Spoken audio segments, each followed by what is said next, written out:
Members are loving ABMP 5-Minute Muscles and ABMP Pocket Pathology, two quick reference web apps included with ABMP membership. ABMP 5-Minute Muscles delivers muscle-specific palpation and technique videos, plus origins, insertions, and actions for the 83 muscles most commonly addressed by bodyworkers. ABMP Pocket Pathology, created in conjunction with Ruth Werner, puts key information for nearly 200 common pathologies at your fingertips and provides the knowledge you need to help you make informed treatment decisions. Start learning today. ABMP members log in at abmp.com and look for the links in the featured benefits section of your member homepage. Not a member? Learn about these exciting member benefits at abmp.com/more.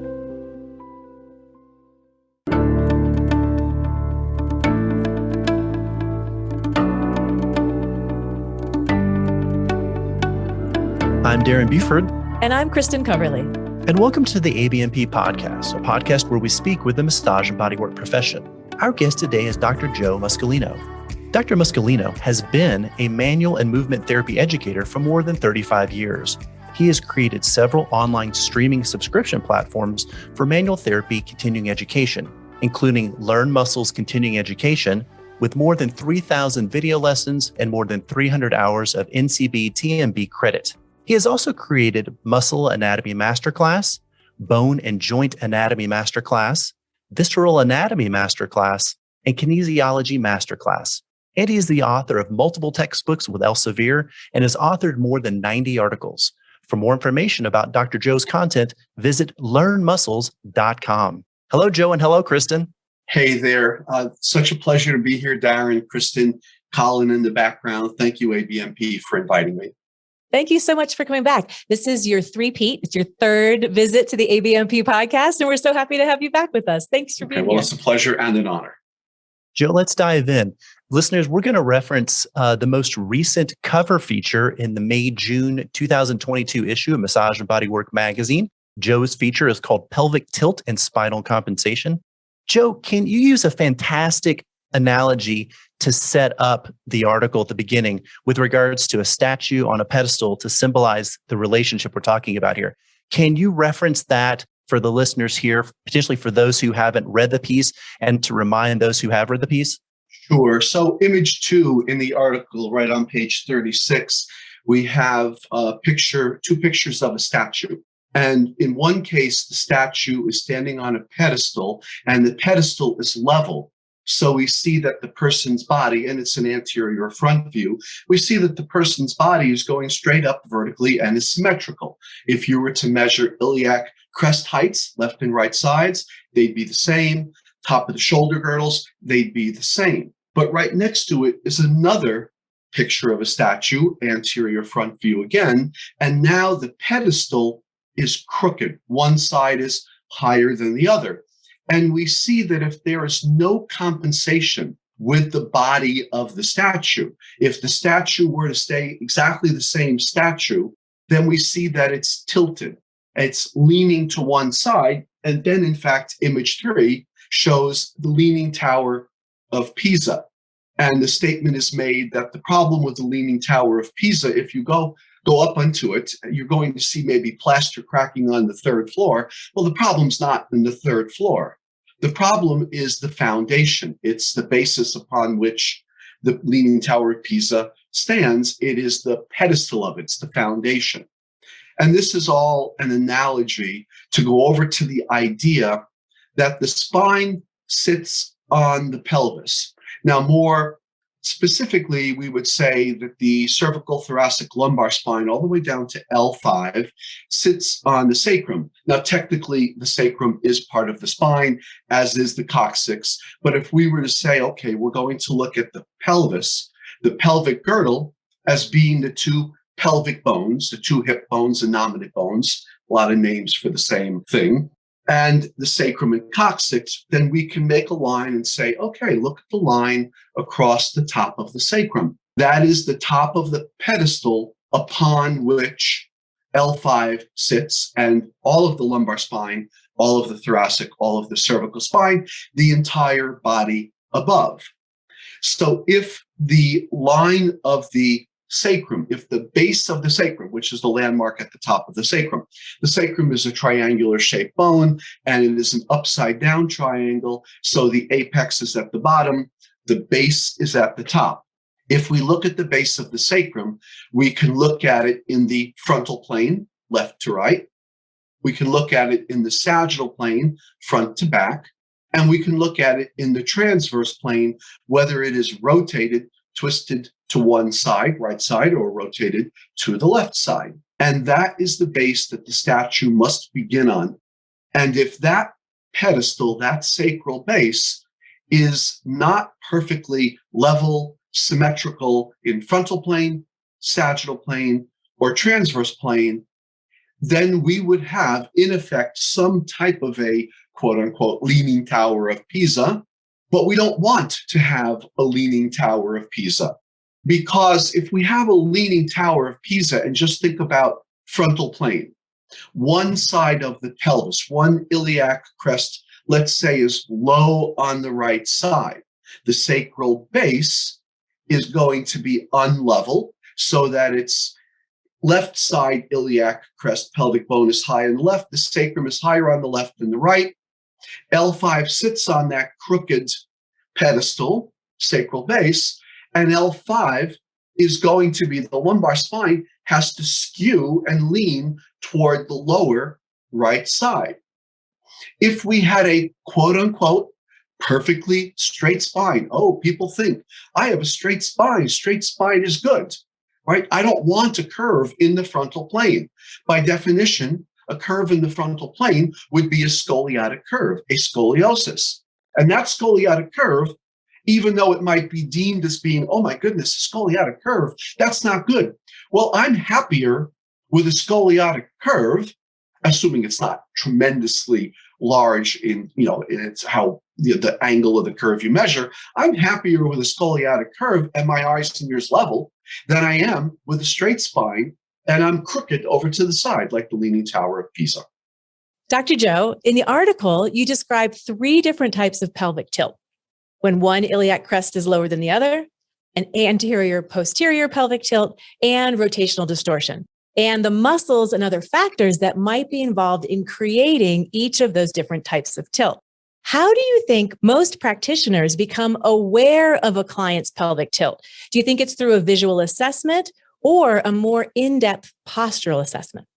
So first, to define our terms, we have 3 planes, 3 cardinal planes: sagittal, frontal, transverse, and movement of the pelvis in the sagittal plane. Well, the word pelvis comes from the Latin word, and it means basin. So if you picture the pelvis as a basin of water, if I tilt my pelvis forward such that the water spills forward, then that's an anterior tilt. If I tilt my pelvis back such that the water spills backward, posterior tilt, sagittal plane, anterior posterior tilt.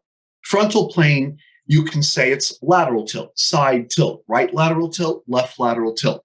Some books instead would say depression on one side, elevation on the other side. Some books call the side that goes up hiking the hip. There's many different terms depending on what the particular reader, listener is familiar with. But if we use the term tilt, right lateral tilt, left lateral tilt, it's where the water spills.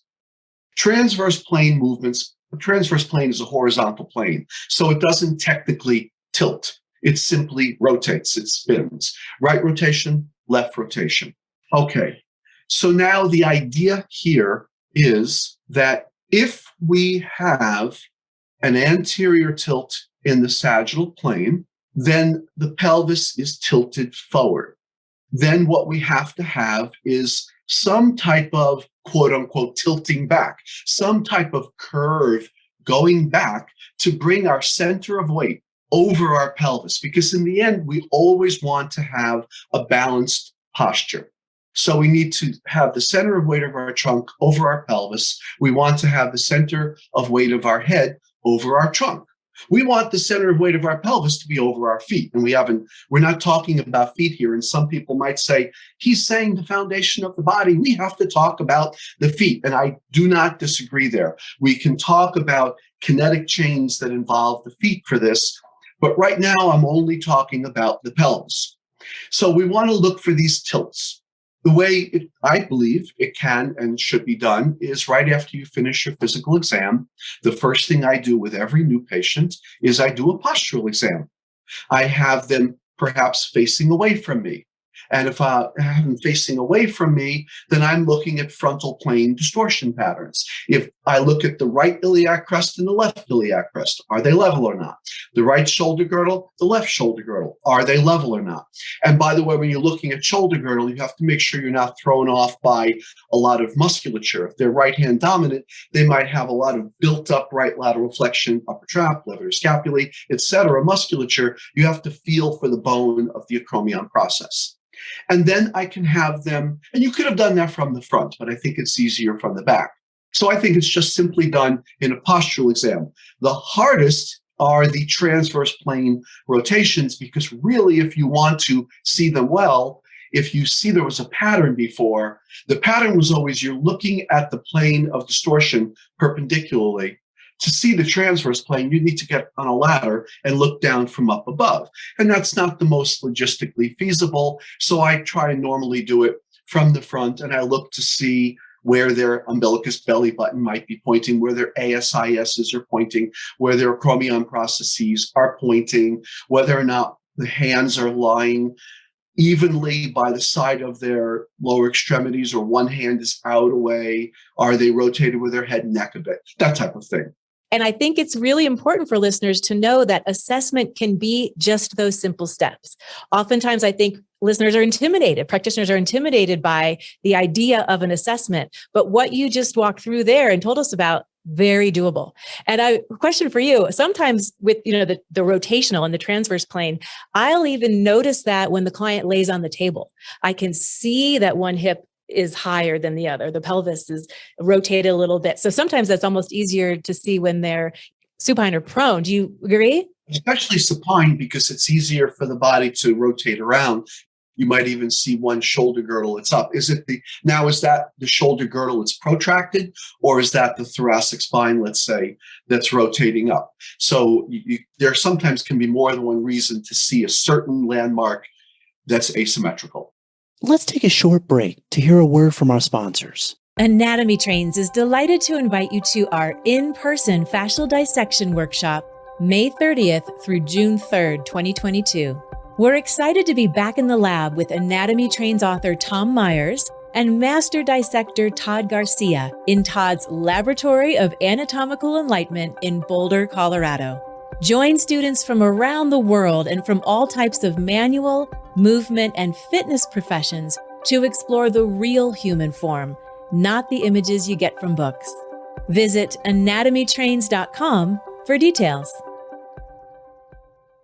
Now let's get back to the podcast. Dr. Joe, which type of pelvic tilt is the most common in your clients? This is a great question, Darren, because I have a kinesiology book that's in its 3rd edition. I'm in the midst of doing a 4th edition. And when I put in the postural distortion chapter, by I think the 2nd edition, I talked all about what's called lower crossed syndrome, which is a term that was coined by a physiologist out of the Czech Republic, Vladimir Janda. And lower crossed syndrome looks at the lower part of the body. Well, if there's a lower cross syndrome, there would have to be an upper cross syndrome. So lower crossed is pelvic girdle, upper crossed is shoulder girdle. And he talks about how you can do an X across, which is an X. And there's two arms to the X, and you can look at 4 groups of muscles. In the sagittal plane, which is what he's looking at there, where he coined and described, you have the muscles in the front of the abdomen to pelvis, the anterior abdominal wall muscles, rectus abdominis, external, internal abdominal obliques. In the back of the trunk to pelvis, you have the paraspinal extensor muscles, erector spinae, transversal spinalis. In the front of the hip joint, going from thighs to pelvis, you have the hip flexors. And in the back, you have the hip extensors, glutes, and hamstrings. And he basically says that there's a typical pattern wherein one arm of the cross, which would catch the hip flexors, and then picture it angling the low back extensors, they tend to be overly facilitated. by the nervous system, which means they are locked short at baseline tone. They're tight at baseline tone. The other arm that would, in effect, be the opposite would be the anterior abdominal wall, let's say rectus abdominis as the example, and the glutes hamstrings. And they would be overly inhibited by the nervous system. And therefore, at baseline tone, they're not contracting as much. Well, the hip flexors and the low back extensors are anterior tilters to the pelvis, and the anterior abdominal wall and glutes hamstrings are posterior tilters of the pelvis. If you have these four major groups in the sagittal plane that can move the pelvis into anterior posterior tilt, and you have two of the four groups that are anterior tilters that tend to be locked short, you're going to be pulled into anterior tilt excessively. And then the other groups, the two groups that are supposed to oppose it, anterior abdominal wall, and let's forget hamstrings for a moment, and glutes, well, they're posterior tilters and they're not contracting as much. So therefore they're weak and you cannot stop that anterior tilt force. So you end up being pulled into excessive anterior tilt because your anterior tilters are too tight and your posterior tilters are relatively too, quote unquote, weak at baseline tone. And if most people say, where am I tight? Oh, my low back is tight. Oh, my hips, the front of my hips are tight. Where am I flabby and weak? Oh my God, my abdomen in front and my glutes in back. And you can even see in lay terms, if you talk to anyone and said, tell me your muscle groups that are too tight or too weak. And weak and tight are not really the best pairs of terms. It's now kind of overly facilitated, overly inhibited, locked short, locked long. The net result in the end, though, is except for the hamstring group for posterior tilters, we generally are way too weak at baseline tone, which means overly inhibited, with posterior tilt, and way too strong/tight at baseline tone for anterior tilters. And we end up with too much anterior tilt. And that is Vladimir Janda's lower cross syndrome. And then the consequence is if the pelvis is excessively anteriorly tilted, then you have to have a hyperlordotic lumbar curve to bring you back over your pelvis, which very often precipitates, since the upper lumbar spine is overly leaning back at the top of the lumbar region, you end up with a hyperkyphotic thoracic spine. And that means the superior top of the base of the T1 vertebra is now tilted too much. And then the cervical spine projects out anteriorly with a hypolordotic lower cervical spine. The head's way forward. And then the person goes into hyperextension, lordosis of the head upon the atlas at the atlanto-occipital joint. And then when the thoracic spine goes forward into too much kyphotic curve, the shoulder girdles round forward into too much protraction. And then the humeruses, the humeri, overly medially internally rotate. And those are all the sequelae of simply having, for example, tight hip flexors, tight low back extensors, weak anterior abdominal wall, weak glutes. Ironically, by the third edition of my Kines book, which I hadn't covered in the second, I had to change it around. I kept that there, but I talk about a posture that might be called sway back or a falling backward with the pelvis. And that is too much posterior tilt of the pelvis. And largely the reason for that is the excessive amount of time we spend on digital devices down in front of our body, whether they're going to be smartphones, cell phones, what's the term outside the United States? Mobile phones, or tablets, iPads, etc., or even laptops down there. We tend to want to go down to it. And what people tend to do is they tend to drop their pelvis back and round their entire spine to get down to that. And I am seeing that way more than I'm seeing the lower cross syndrome excessive anterior tilt. So now if the pelvis goes back posteriorly in the sagittal plane, well, what happens is you don't want as much lumbar lordosis curve of extension because that would pull you back even more posterior. So the lumbar spine becomes hypolordotic, not enough curve, so to speak. It might even become somewhat straight. It actually could become kyphotic. If that pelvis is tilted enough posteriorly, now your center of weight is way behind you, and the lordotic curve of the lumbar spine is lost, and it becomes kyphotic to bring you forward. And all of this is simply a plain old mechanical compensation for the pedestal being off. And I think that's interesting because most of us associate forward head posture with digital devices, but we forget that that translates all the way down to the pelvis. It affects the full body.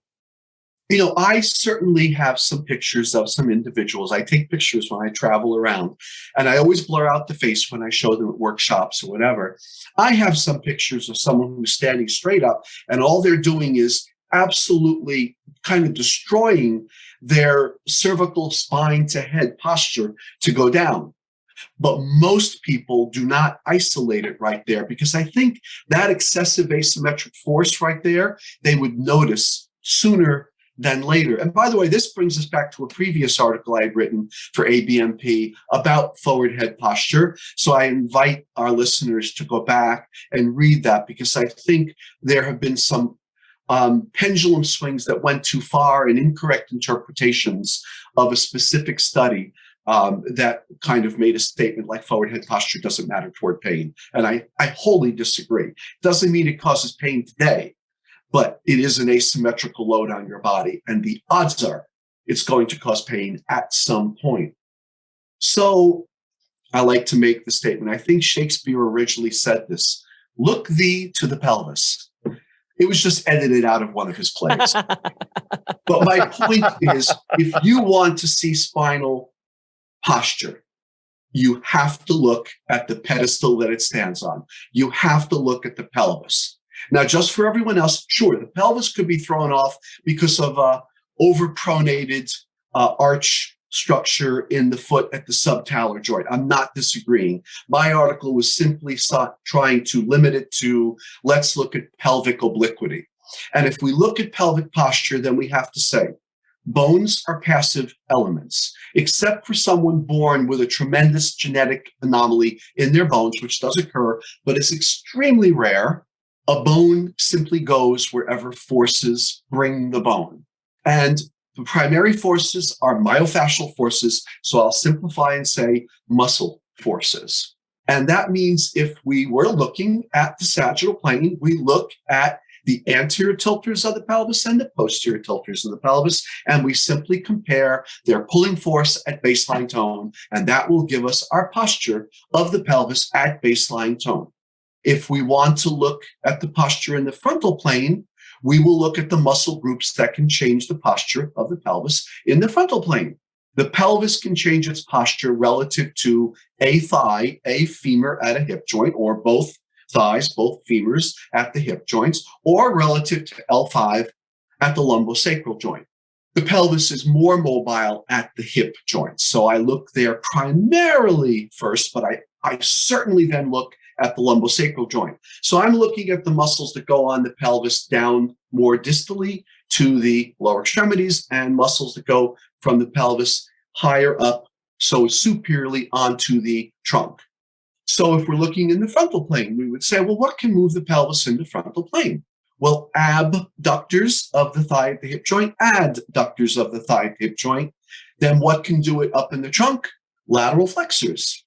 And if we look at the pelvis posture for movement 2 at the hip joints, we would say, well, what can rotate internally, medially, or externally, laterally rotate a thigh femur at the hip joint? Could instead play back on the pelvis. And what can rotate the pelvis from the trunk area would be the muscles that rotate the trunk. So I'd like to springboard into something right here. I very often like to ask a trick question in the class. And I always warn my class after I ask it, I say, by the way, guys, this is a trick question, so you better think carefully before you answer. I'll say something like, what's the transverse plane function of the external abdominal oblique? And people jump up and say, it's a contralateral rotator. And I go, no, it's an ipsilateral rotator. And they look at me like I'm from another planet. I'll say it ipsilaterally rotates the pelvis at the lumbosacral joint. Yes, it's a contralateral rotator of the trunk at the lumbosacral and spinal joints. But if your superior attachment is stable, fixed, then it will pull the pelvis into rotation to the same side. And that brings me to my really big picture point here I want to say, and this is especially true with the hip joint to look at and have an analogy. This is not just geekiness, nerdiness. And that is that a muscle is a pulling machine.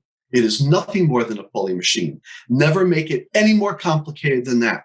When a muscle contracts, let's say the nervous system tells it to contract, the motor neuron, a lower alpha motor neuron goes and tells the muscle, or a bunch of neurons tell the muscle to contract. The muscle creates a pulling force toward its center. It pulls equally on both attachments. It doesn't pull more on what might be called the insertion than the origin, or distal attachment than proximal attachment. It pulls equally on both. Which attachment will move? Well, assuming that the contraction force is greater than the resistance to moving, that would usually be the weight of the body part that has to move, plus whatever other body parts have to go along for the ride. So let's take something like a hip flexor in front. Take the TFL, tensor fasciae lati, as an example. If it's going to flex the thigh at the hip joint in the sagittal plane, it's going to have to move the weight of the thigh plus the weight of the body parts that have to go along for the ride, which would be the leg and the foot. There's a certain resistance to that. Well, it's also pulling on the pelvis and pulling the pelvic bone down toward the femur. You could say it's pulling the anterior femur up toward the anterior pelvic bone, but it's also pulling the anterior pelvic bone down toward the anterior femur. Well, there's not a lot of resistance to the pelvic bone anteriorly tilting. In fact, you don't even have to pull the whole trunk and arms and neck and head and hands and forearms along with it. You can just kind of collapse the pelvis forward. Well, both attachments are very mobile, but people very often in school learn insertion pulls toward origin, insertion pulls toward origin. And that, of course, gives me my great soapbox speech. I dislike tremendously origin insertion terminology. First of all, it means a student has to learn something more than the name of the muscle, where the two attachments are. You have to now learn which one is origin, which insertion, and learn the actions. And it gives an incorrect view in your mind that the insertion always moves. Some people say, no, it doesn't always move, but the insertion usually moves. Well, in gait cycle, when you're walking, 60% of the time, your foot is on the ground. And unless you're on olive oil, a banana peel, or slick ice, your foot is on a stable surface. And that means that the distal end of your kinematic chain of your lower extremity is stable and fixed. That means it's more likely your proximal attachment will move towards your distal 60% of the time, more than half of the time. And that can be called origin toward insertion. That can be called reverse action. It's still a concentric shortening contraction, but it is the proximal attachment moving toward distal. People don't see that because they get the idea in their mind from origin insertion that it's the distal attachment that moves.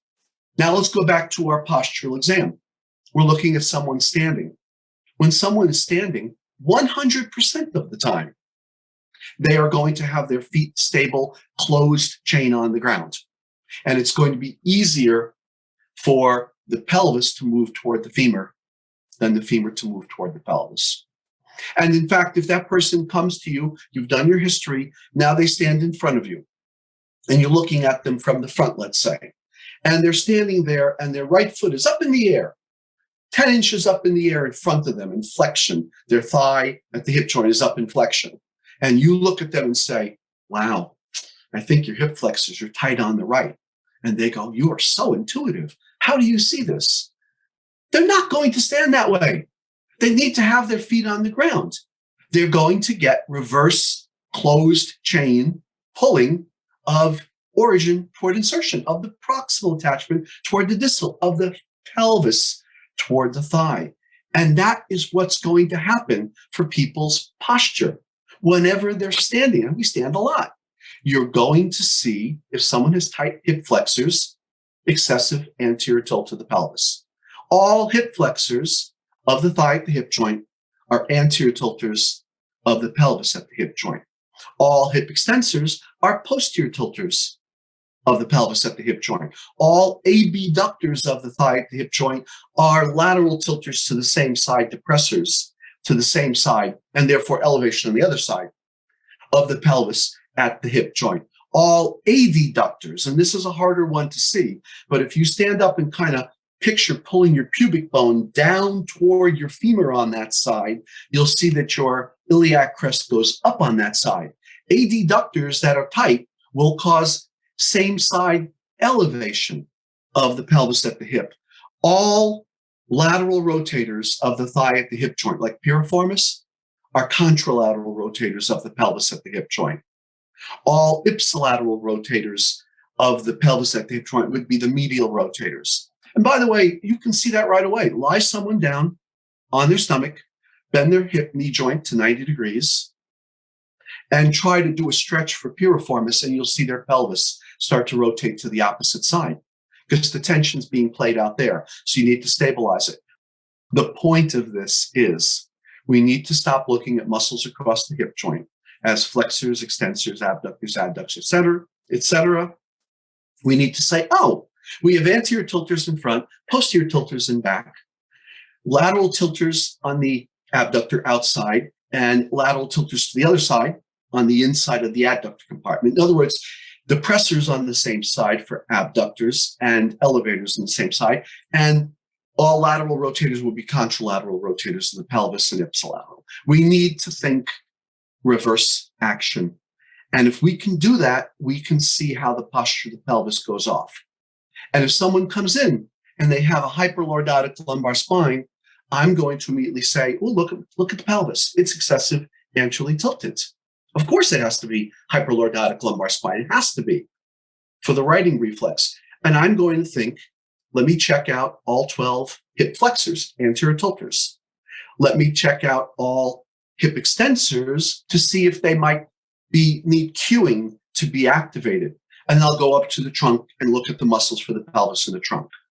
That's my soapbox here. Wow, Dr. Joe, you have given us so much to think about as practitioners today to really look at our clients in a different way and to understand that what's happening in the pelvis affects the full body, and also to really look at doing that assessment, really learning what's happening with the pelvis, and then adjusting our treatment plan based on that. So much good information. Any last thoughts to just summarize the topic for our listeners? Just one last one, and that is that I believe so much in myofascial muscular forces. And when someone says, oh, that's skeletal, we can't do that. No, the skeleton is made up of passive elements, bones. Bones can't move themselves. They must be moved by something, maybe gravity or wind or wrestling with someone, but most of the time they're moved by musculature. If you see an asymmetric posture of a bone, just take a step back and think about the muscles that could create it and the muscles that would try to oppose it, and then assess them for their balance with their tone at baseline tone. I want to thank our guest today, Dr. Joe Muscolino. For more information, visit LearnMuscles.com. Thanks, Dr. Joe, and thanks, Kristin. Thank you so much. That was wonderful. Thanks so much.